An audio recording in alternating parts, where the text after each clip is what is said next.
You ask Tiger to solve. This deals with linear equations with one unknown. The final result is k equals 6. Let's solve it step by step.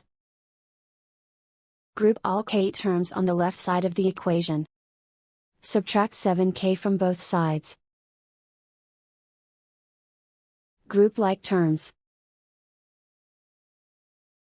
Simplify the arithmetic. Group like terms. Simplify the arithmetic. Group all constants on the right side of the equation. Subtract 9 from both sides. Simplify the arithmetic.